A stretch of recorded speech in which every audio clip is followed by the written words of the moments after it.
Fred. I'm sorry. Cuellar. Cuellar of Diamond Cutters International, founder and CEO, right? There's no more title. That's correct. That's right. So tell me a little bit about Diamond Cutters International. Well, we're the only diamond and colored stone cutting house in the Southwest United States.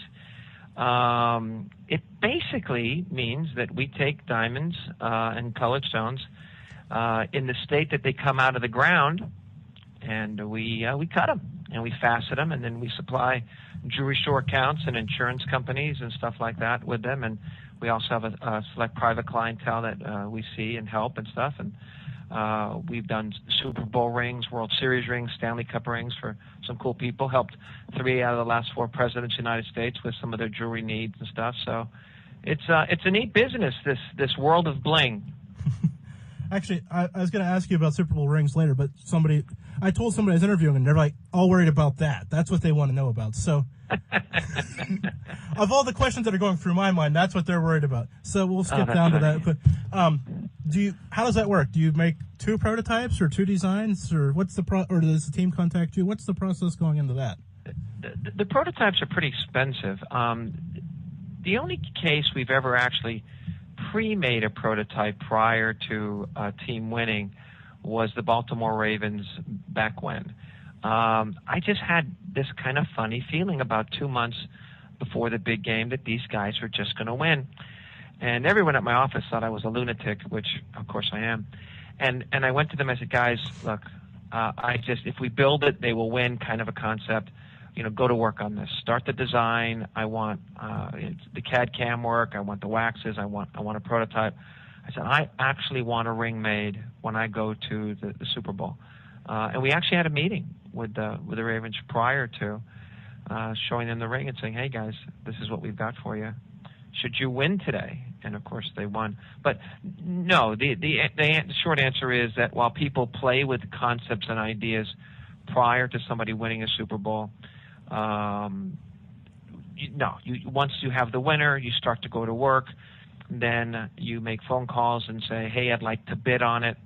There's literally, I can count them on one hand the number of people that have made a Super Bowl ring. More people have landed on the moon than have made a Super Bowl ring. So it's a very, very exclusive group of people. And fortunately, we're in that group. And then people bid and they go from there, that kind of stuff. Just blows my mind.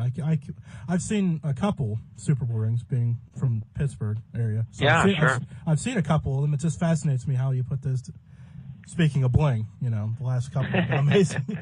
So tell me about the early days of your company, because I've seen on your website that you've helped over 31 million people with different consultants, and so that's. You've been doing this since 85. So you've been doing it for a while, and you've done it for a lot of people. But tell me about the early days. I'm sure it's different now. What you're saying is because you're so old, you must have talked to a lot of people. Well, I want to know about the early days before you had the brand recognition and this and that. Look, when you start a company, it's like the first draft of a paper or something. You have no idea what you're doing. You think that you've got some novel idea. The idea of a diamond and colored stone cutting house, supplying jewelry store accounts, open to the public. We were reinventing the way jewelry was being sold. The old system was a jeweler would create a store, hopefully someplace that had a lot of traffic, and then they would have a meeting, usually 2 big meetings twice a year, and they would, no kidding, guess what they thought people would buy. And as you can imagine, there's billions of combinations of types of jewelry you can make. And on a good year, on a really, really good year, they might guess correctly 50% of the time and made money on that 50%. But the 50% they didn't guess correctly on, they would have to run a sale on and usually sell below their cost just to recoup some of the money on what they guessed wrong, finding at the end of the year that they were back at the exact same place that they were at the beginning of the year. And then they would repeat this process over and over again. My idea was one of, that doesn't seem like a good business model. How about the idea you custom cut the diamond that someone wants only after you know what they want. You make the jewelry that they want only after you know what they want, that kind of thing. So the number of companies that I see that are out there on the planet, that are making, the world's next iPhone or whatever it is, and they're so proud of themselves that they found a way to take a computer and build it into a refrigerator. Wow, that's great. But have you stopped to ask yourself, does the world really want this product? And I think that's the thing that I did. I stopped to ask the question of, what does the public need? Interview the public. What are they frustrated with? And then let me solve that problem. And that seemed to make all the difference. Yeah, I mean, I couldn't imagine a pizza shop start opening at noon, but having 8 cheese pizzas, down the line and hoping the guest rate for the day. Doesn't make sense to me. So yeah, and not to unromanticize what I do, but I think your analogy is perfect. I tell people every day, I'm in the pizza business. You want thin crust, you want deep dish, you want hand tossed. Who am I to tell you what you want on your pizza and stuff? Now, obviously, the idea of better ingredients, better pizza. God, is that true in the diamond business? Most people are unaware that since 2005, in the last 7 years, the diamond industry has gone through this incredible revolution, evolution that has knocked about 45% of the people in the jewelry business out of business. Yeah, I heard you saying that diamonds have, what was it, 19 cents on the dollar or something like that over the last few years? What you paid, what you paid, and then what it's actually worth to resell it now? Well, kind of true. There's different qualities of rough that you can cut a diamond from. The cheaper stuff is called macles and flats. Macle is from the word macula, Latin from the word macula. That means spot or mesh or hole, but it's kind of a collapsed crystal lattice. Imagine a big building that you've taken out all its supports, and the building just comes crashing down on top of itself. So the space gets eliminated between the floors. That's what a macle or flat.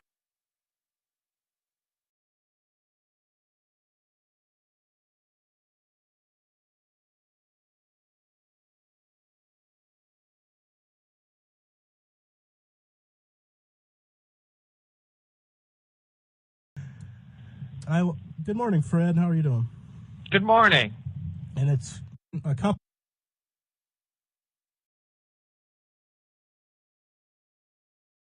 people every day. I'm in the pizza business. You want thin crust, you want deep dish, you want hand tossed. Who am I to tell you what you want on your pizza and stuff? Now, obviously, the idea of better ingredients, better pizza. God, is that true in the diamond business? Most people are unaware that since 2005, in the last 7 years, the diamond industry has gone through this incredible revolution, evolution that has knocked about 45% of the people in the jewelry business out of business. Yeah, I heard you saying that diamonds have, what was it, 19 cents on the dollar or something like that over the last few years? What you paid, and then what it's actually worth to resell it now? Well, kind of true. There's different qualities of rough that you can cut a diamond from. The cheaper stuff is called macles and flats. Macle is from the word macula, Latin from the word macula. That means spot or mesh or hole, but it's kind of a collapsed crystal lattice.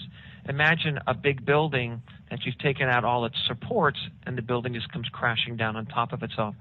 So the space gets eliminated between the floors. That's what a macle or flat is, kind of like a tortilla flat and stuff. So since 2005, that stuff, what I'll call the crack cocaine of the diamond business, has been dumped on the market. It used to be, held and used just for industrial purposes, but they're dumping it everywhere. Some places are calling them, ooh, look at these chocolate diamonds. Ooh, look at, all of these different things. And they're finding these unique ways to sell this really junky stuff that was never used anything more than a drill bit before. And you're right. The average resale value of, if you take cheap rough, no matter how well you cut it, it's going to be a crummy diamond. And the average resale value of that stuff is less than 20 cents on the dollar, about 19.7% of the original dollar spent. That said, about 2% of the diamonds now that are being sold to the public are the good stuff. They're cut from a type of rough called full-term rough, which is like in the shape of an octahedral, a four-sided pyramid and another four-sided pyramid bottoms together. So you have this really pretty lattice structure that grows in the cubic system, Density is exactly just right at 3.5.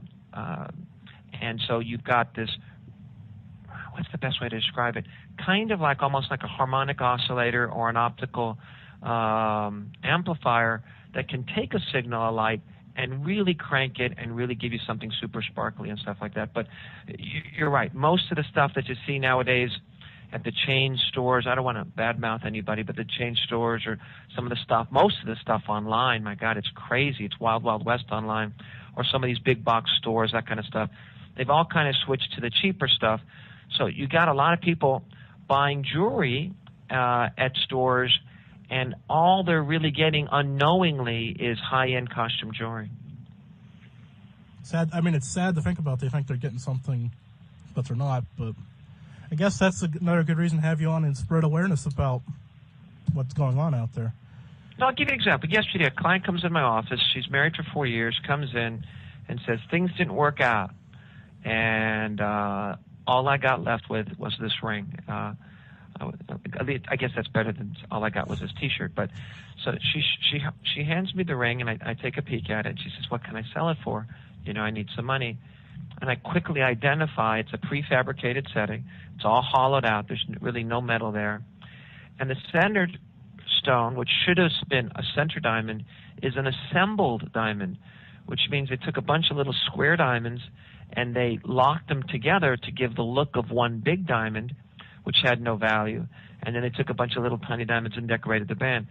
So it's an illusion. It's called an illusion setting. When you look at it, it appears that you've got a pretty ring, but all it really was just, junk. I mean, it technically was diamonds, technically metal, but you had something worth less than a couple $100. And she was just like, oh, man, this is horrible. And so the whole point, I think, of buying a ring is this idea that we love somebody and that it's got to hurt a little bit, that we want to obviously get something that holds its value and then give it to somebody we care about. In fact, the definition of a good diamond is a diamond that holds its value and or appreciates in value over time. And yet, since 2005, 98% of the diamonds that are sold in the U.S. market are commercial grade, which is the junky stuff that depreciate less than 80%. And a lot of people say to me, well, Fred, what am I supposed to do to protect myself? Should I just get a lab report? Because there's so many labs out there that say, oh, no, don't worry. The diamond is what we say it is. All the lab reports that I've seen have disclaimers that say that they don't guarantee anything. So, but there is a document called an FBA. It's called a fully bonded appraisal. And so all you have to do when you buy the diamond from whoever you're thinking about buying the diamond from, say, hey, by the way, what is the return policy? What is the buyback policy? The junky stuff always has typically less than a 90-day return policy. After that, you're stuck with it. But the good stuff, you can get bonded, and the diamond can have a lifetime cash buyback policy, blue booked at price paid. Now, the consumer is going to have to keep up with that, which means they're going to have to come in once a year for an annual checkup, and typically there's a fee. It's $1 per $100. So if a person bought a $5,000 diamond, they would pay an insurance policy equal to $50 a year, but for that $50, if at any point down the road they suddenly found out, gee whiz, I don't really want or need this diamond anymore, they get 100% of their money back on the diamond, which I think can be a good insurance policy if the experts are correct and 50% of people are getting a divorce. Yeah, I was going to say, with the divorce rate going up and only 2% of them being real, I mean, it seems like a good idea. You said mention pieces, and that brought up the other fun question I was going to throw at you that I didn't send to you earlier, the Rubik's Cube, because that was the first. That was like the first thing that I was searching your company out, and that was the first thing, and it was probably the most frequent thing I came across. Why? I guess it's the only question I have. Well, I don't know how old you are. I'm going to be 50 next year, so I still remember back in 1980 being a kid and playing with the Rubik's Cube, and then I remember, I guess back in '94, I noticed it was like one of those VH1 flashback shows, and they were talking about, hey, the 15th anniversary of the Rubik's Cube is coming up. Do you remember where you were back in 1980? And I thought to myself, man, that would have really been cool if someone had done a gemstone version of that, if they'd actually used rubies and diamonds and gold and all of this stuff. And so I contacted the folks at Seven Towns Limited, and I said, hey, for the 15th anniversary, wouldn't it be cool, if someone made $1 million version of this thing? And they said, yeah, we think that'd be a great idea. And it could go on tour, and it could go to, all over the place. And so we did. We built it. And then we actually did some limited edition sterling silver ones that were sold at FAO Schwartz in New York and other toy stores and stuff. And then it did a really nice tour. And then after that, the cube was privately sold. And then I forget how many years ago I was asked in an interview what was one of the coolest things that our company ever made. And I said, wow, we spent thousands of hours building that Rubik's Cube. It was a workable Rubik's Cube. It was written up in the Guinness Book of World Records. That was pretty cool. If I could ever have gotten something back, that what I'd like to get back. And I went out looking for it. I wanted to find out, okay, where is this thing? I want to get my hands back on it. And I won't go through the long story what it took to get it back, but we acquired it back. Our company, Diamond Goods International, acquired it back. And our goal was just to donate it to the Smithsonian Institute. And then about a year or two ago, I got a phone call from the Liberty Science Center, actually the curator over there, and he said, Fred, is that cube still together? Do you know where it is? And I said, well, it's funny that you call. I just got it back because I wanted to donate. He says, well, before you donate it, the 40th anniversary of the invention of the Rubik's Cube is coming up. And we're doing this huge, huge exhibit on how the Rubik's Cube has changed the world, how the algorithms and the concepts and the ideas and all the things that this thing has changed in our culture is there. And we would love this cube to be part of this world tour where it travels all the museums of the world. And I said, absolutely, absolutely. And so in about a year or two, I guess in 2014, the Liberty Science Center in New Jersey is going to launch the tour, and then it's going to go to all the most famous museums in the world. That's remarkable. Something that just you wanted to do, and it got done, and now it's still living on years later. Yeah, but isn't that the point, I think? I mean, we're here in the big scheme of things. You think about it. Even if you live to be 100, that's just a blink of an eye in the big scheme of things. And growing up, I used to always think to myself, what's the point?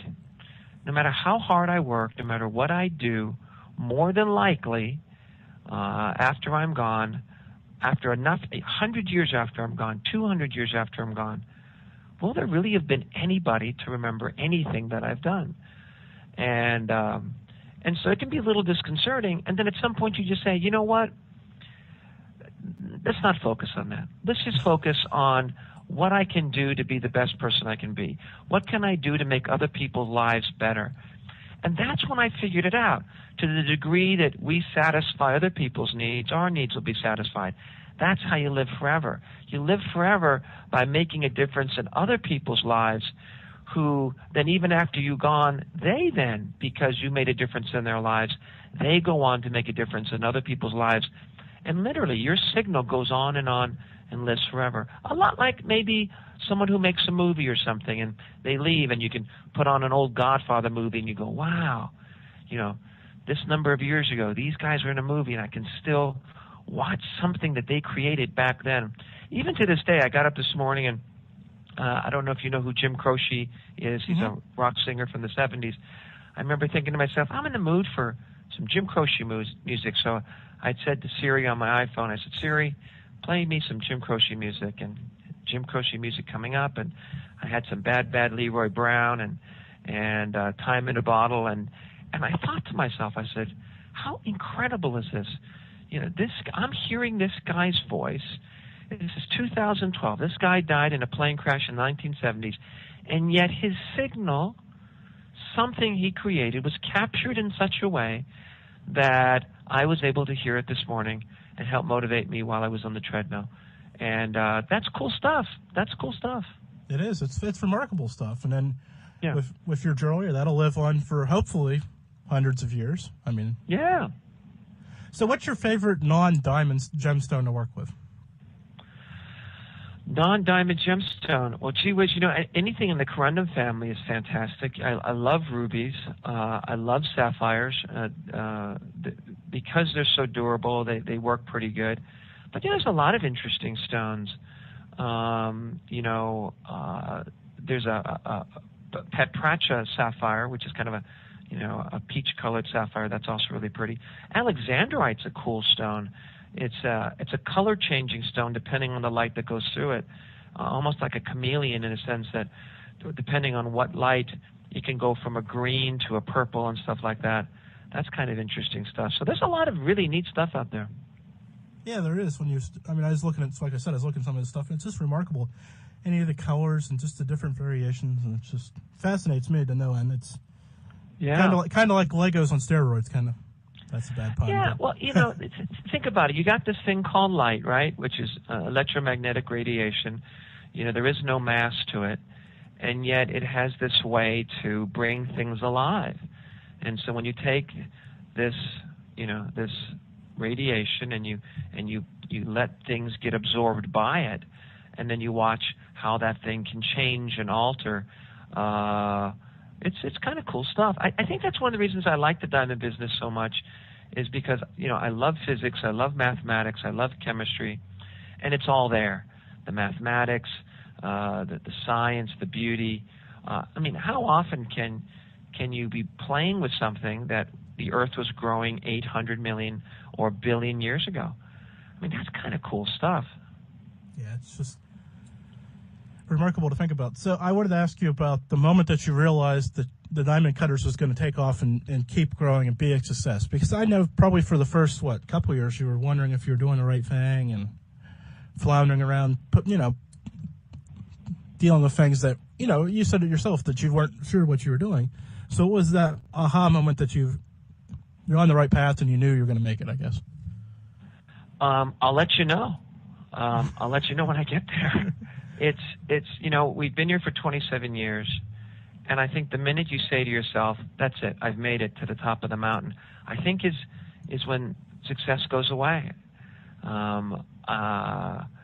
We're on this hedonic treadmill where you have to keep moving to stay in the same place. And you got to run in order to get ahead. And there's always somebody behind you and stuff. Obviously, I'm in a different place 27 years now than I was in 1985. And there's been lots and ups and downs and stuff. And there's been a lot of great moments. But, it doesn't take too much thought to think about all the companies that were here, the Continental Airlines of this world, the Braniffs of this world, some of these big giants. The other day when I was talking to my TV guy, and he was telling me how big Samsung was getting and how Sony had barely made a profit, and that they may be going out of business, and I was like, wow, because I still remember Sony Trinitron television sets. And then you look at you had mentioned this before about Windows, and you look at the idea of Microsoft, and obviously Microsoft is still a good company and stuff, but they had their 15 minutes. And Apple, Apple stock is down 20%.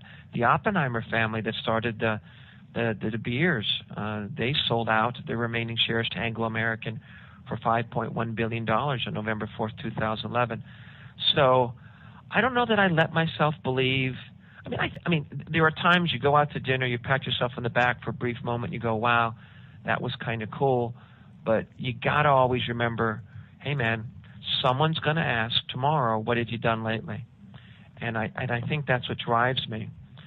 But having said that, there's so many times, geez, when we got our first, Super Bowl ring account for the Cowboys, wow, was that a great moment?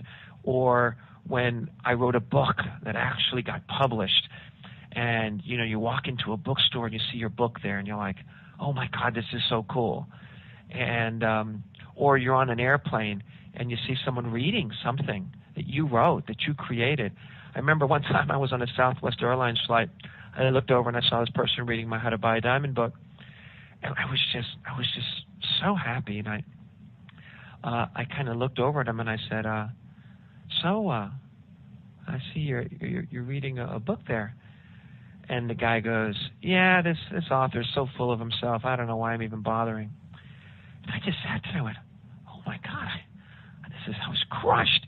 And then he let the moment go by just for a few seconds. He goes, I know you're the author. Hey, it's a really good book. I like it. Can you sign it for me and stuff like that? But for half a second, my ego was crushed and stuff. I think, like actors, I think entrepreneurs, I think by their very nature, at least in my case, grow up insecure, maybe even with low self-esteem, and I think there's a sense of I must create something, I must build something to kind of prove to the world, and maybe even more to themselves, that they're worthy of love, that they're worthy of being here. I knew for years, even after I'd made my first $1 million or something like that, I came to the realization that, man, I just wanted, my dad, the world commander in the Air Force, I just wanted my dad to be proud of me. I still remember as a kid, after kind of accidentally blowing up the house, it wasn't on purpose. He got me the Encyclopedia Britannica. I'd read how to make dynamite and miscalculated how big a bang a Hellman's mayonnaise jar of gunpowder would explode. And I remember I didn't hurt anybody. I hurt the house, and my dad coming home and saying to me, well, I guess at the very least the world can use you as a bad example. And then chuckling and walking out of my room. And it was funny to him, and I don't think he remembers saying it to this day, but in my mind it crushed me, the idea that I was put here as a bad example. And so I remember working just feverishly, trying to sleep just 4 hours a day, working nonstop, always retooling it, no matter what I made, realizing there was no final draft. A building is never done being built, and that what else is wrong with it? How can I improve it? How do I take it to the next level?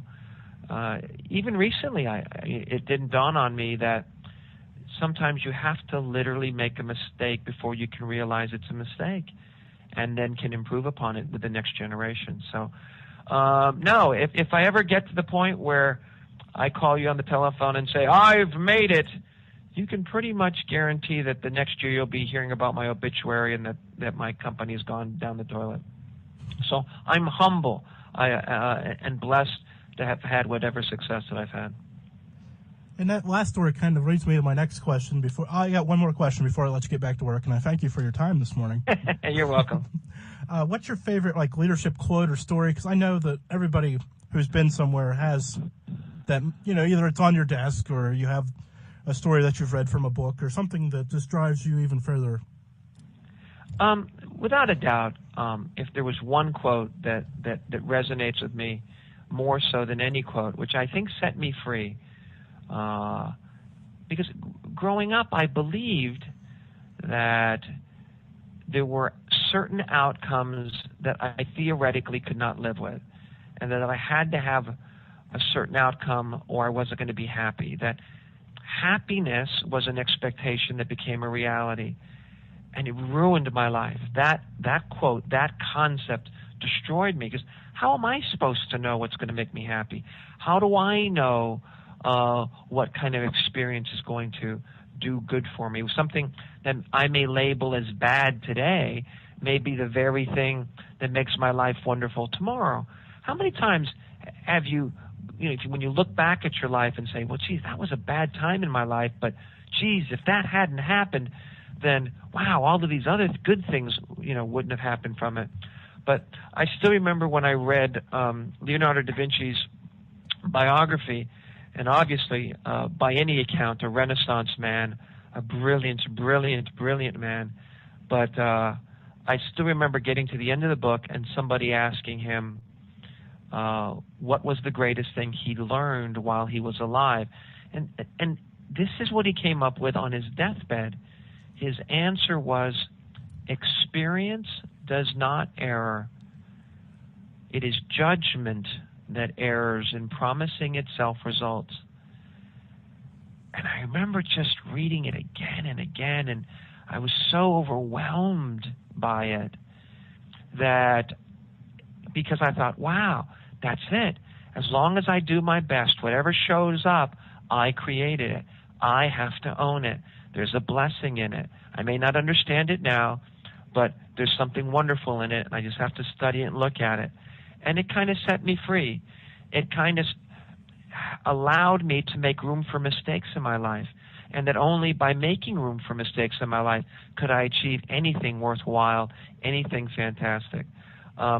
Another quote, if I can have two quotes. Yeah, of course. This quote's by Paul Newman.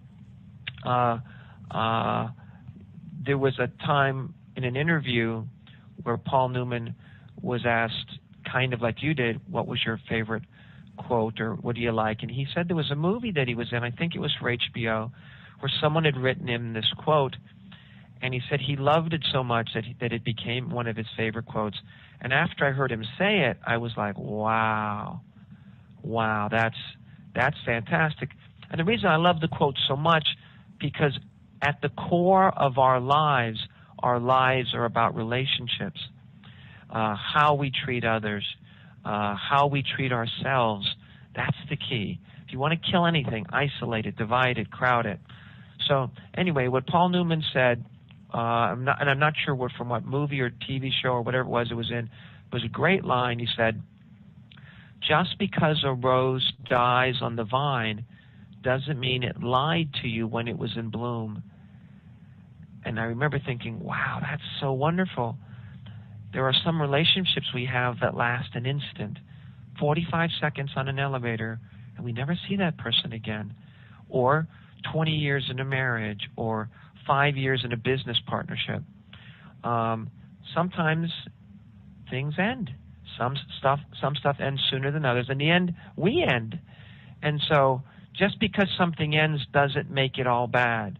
Doesn't mean it lied to you while it was around and stuff like that. But so many people I see, when a relationship ends, they want to condemn the whole relationship. And I've learned now that you shouldn't do that. That the relationship was there as long as it needed to be, and then when it no longer suited you, you could move and grow to the next level. You don't have to make something wrong or condemn something in order to be right. That's a great point to end on. It's mind blowing. I want to have another follow up question for another couple minutes because I'm just still thinking about all the ramifications of, like you were saying, bad moments that have turned, have fed a whole bunch of good moments. But when you're in that moment, it doesn't seem so positive. So yeah. Like I said earlier, I just want to thank you, and now I'll let you get back to making pretty things and hopefully some money. And you got it. We'll do it again sometime. All right. Thanks for having me. I appreciate it. Thank you. Bye-bye.